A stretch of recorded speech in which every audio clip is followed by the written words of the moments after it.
नमस्कार दोस्तों, आत्ममंथन की एक और नई वीडियो में आपका फिर से एक बार स्वागत है।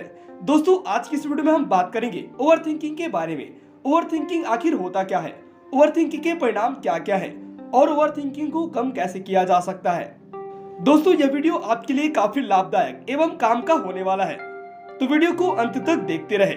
आपके दिमाग में कुछ है और लगातार उस चीज के बारे में सोचते हुए अपने दिमाग के घोड़े दौड़ाते रहते हैं। विचार बहुत ही गहरे होते जाते हैं और आप उसे रिलेटेड परिणाम, घटनाओं और संभावनाओं के बारे में सोचना शुरू कर देते हैं। इसे ही ओवरथिंकिंग कहा जाता है। हालांकि कुछ जगह सोचना बहुत जरूरी होता है, लेकिन बिना काम, बिना जरूरी चीजों को उस चीज के बारे में दिन भर सोचते रहना, यह तो गलत बात है। और इसके साथ ही ओवरथिंकिंग के कई सारे दुष्परिणाम भी होते हैं, जैसे कि तनाव का बढ़ जाना, डिसीजन मेकिंग क्षमता का कम होना।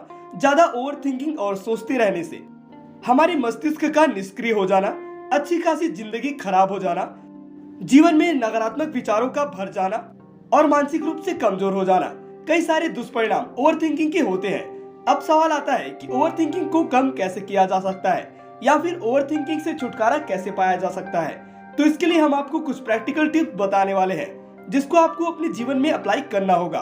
तब कहीं जाकर आप ओवरथिंकिंग से बाहर आ सकते हैं। हम आपको सारे टॉपिक्स एवं टिप्स पॉइंट टू पॉइंट बताने वाले हैं। पॉइंट नंबर 1, ध्यान भटका लेना। दोस्तों, जब भी ओवरथिंकिंग हो, तुरंत सक्रिय रूप से अपना ध्यान और जगह लगा ले। तुरंत कोई गाना सुने या फिर गेम खेलने लग जाए या फिर कुछ पढ़ने लग जाए या फिर कुछ ऐसे काम करे जो आपको पसंद हो। आपका माइंड इससे डाइवर्ट होगा और आप ओवरथिंकिंग से बचते जाएंगे। पॉइंट नंबर 2, खुद के बारे में जागरूक रहे। किसी भी चीज को रोकने के लिए यह पता होना बहुत जरूरी है कि यह हो क्यों रहा है। ओवरथिंकिंग विचारों की बाढ़ है, जिससे तनाव और चिंता बढ़ जाती है और एकाग्रता की कमी होती जाती है। यह शारीरिक और मानसिक रूप से दिख भी जाता है। इसलिए आप जब भी इस तरह के विचारों में उलझ जाए, तब आप अपने आप के बारे में खुद जागरूक रहें, ताकि आप उन मुश्किलों से बाहर निकल सके। अब है पॉइंट नंबर 3, विचारों का दमन ना करें। हम जानते हैं कि किसी भी चीज को दबाकर या फिर बांध कर रखने से वह और भी ज्यादा भड़क जाता है। जब भी ओवरथिंकिंग हो, तो जबरदस्ती विचारों को रोकने की कोशिश ना करें। इसके बजाय अपने आप को दूसरे कामों में बिजी कर दे। जैसे कि पहले हमने आपको बताया है, गाना सुने या फिर कुछ ऐसा काम करें जो आपको अच्छा लगता होगा। इसे कहते हैं विचारों को मोड़ना या फिर उनकी दिशा को चेंज करना। पॉइंट नंबर 4, अपने विचारों को देखना।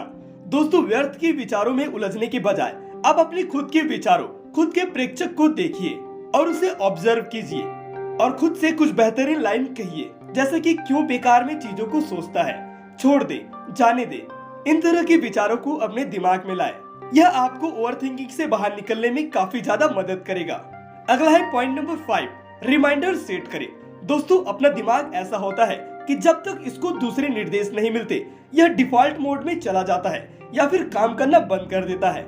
इसलिए अपने मोबाइल पर या फिर लैपटॉप पर रिमाइंडर सेट कर दो और अपने चारों ओर कुछ ऐसे स्टिक नोट्स लगा दो, ताकि बार बार आपको याद आता रहे कि आपके अपने विचारों को अपने ऊपर हावी होने नहीं देना है। इससे आपका माइंड डिस्ट्रैक्ट हो जाएगा और ओवरथिंकिंग रोकने का अच्छा तरीका इससे बेहतर कुछ हो ही नहीं सकता।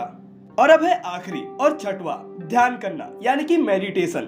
दोस्तों, ओवरथिंकिंग की आदत को हटाने का एकदम तो पॉसिबल नहीं होता। यह अपने दिमाग को रीसेट करने जैसा है, इसलिए आपको ध्यान करना होगा। ध्यान करते समय आपको अपनी सांसों पर फोकस करना होगा। आप इसके लिए उसे काउंट भी कर सकते हैं।